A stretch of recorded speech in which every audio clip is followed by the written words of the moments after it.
أهم حاجة صلي على النبي قبل ما نخش على المقطع.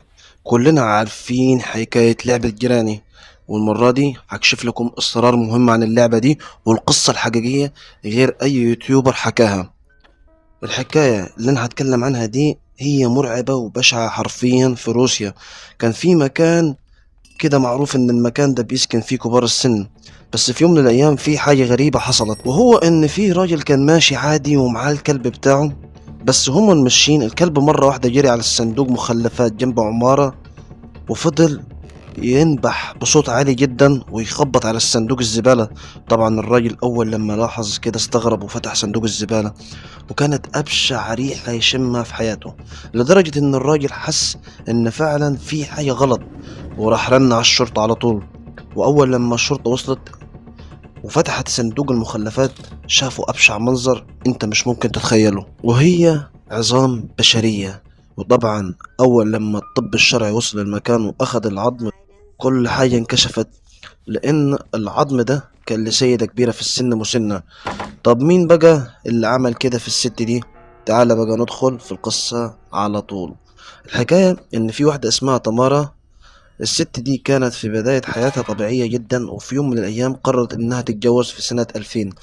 بيقول إنها بتقول إن جوزها اختفى ومش عارفة هو اختفى وراح فين. فطبعا حست إن حياتها كئيبة ومفيش حد عايش معاها، لحد لما كبرت وقررت إنها تعيش في المكان اللي كل الناس الكبيرة أو المسنة عايشة فيه. وفعلا قعدت في بيت كبير جدا، وكل الناس كانوا عارفين إنها ست طيبة وجميلة ولطيفة. لكن كل ده طلع بلح في النهاية، لأن في يوم من الأيام تمارا خرجت من بيتها وشافت ست كبيرة زيها، وتعرفوا على بعض وحبوا بعض جدا، لدرجة إن الست الكبيرة قالت لتمارا بقولك إيه، ما تيجي نعيش مع بعض في الشقة بتاعتي ونقعد مع بعض بدل ما كل واحد قاعد لوحده كده. وفعلا تمارا وافقت، وفي نفس اليوم وبسبب حاجة تافهة تمارا عملت أبشع جريمة، وهي إن الست صاحبة البيت فضلت تطلب من تمارا شوية حاجات زي مثلا هاتي إزازة مية، أو اعملي لي أكل، أو نظف السرير. طبعا تمارا في البداية وافقت، لكن في مرة من المرات تمارا اتعصبت جدا وقالت لها احنا كبار في السن ومش قادرة أعمل أي حاجة تاني. وطبعا الست ردت عليها وقالت وانا كمان كبيرة.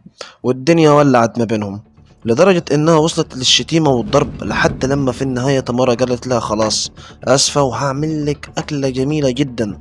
وطبعا الست صدقت كلامها، راحت تمارا حطت منهم في الاكل، والست اكلت وراحت في عالم تاني. وبعد لما حصل كده تمارا بكل بساطة راحت جابت اكياس وقطعتها حتت حتت وحطتها جوه الاكياس، واخدت الحاجات ونزلت السلم وراحت حطتها في صندوق الزبالة اللي كان جنب العمارة. لكن سبحان الله كل حاجة اتكشفت، لأن كان في العمارة من الداخل والخارج كاميرتين مراقبة، والكاميرا اللي دخل العمارة صورت تمارا وهي ماشية ومش واخدة بالها، وهي شايلة الأكياس ونازلة بيها، لدرجة إنها طلعت ونزلت كذا مرة. وده غير ان الكاميرا الخارجية صورتها وهي بترمي الحاجات دي جوه الصندوق. وطبعا مين اللي كشف كل ده؟ هي الشرطة، لانهم ساعتها فرغوا الكاميرات اللي كانت في العمارة، وتم القبض على تمارا وهي كانت قاعدة في بيت الست اللي قتلتها.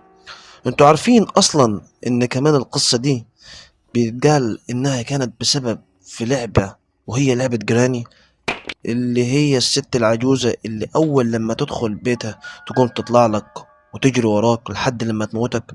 وده مش كلامي، ده في ناس بتقول إن فعلا اللعبة دي مأخوذة من القصة دي. ما علينا. المهم يا صاحبي، أتمنى إن القصة تكون عجبتكم، وأنا عارف إني طولت في الكلام، لكن أنا والله حاولت إن أختصر لكم القصة بطريقة سريعة. واستنوني في قصص جاية أقوى بإذن الله. سلام. متنساش الاشتراك يا زميلي. أحبكم، ها. سلام.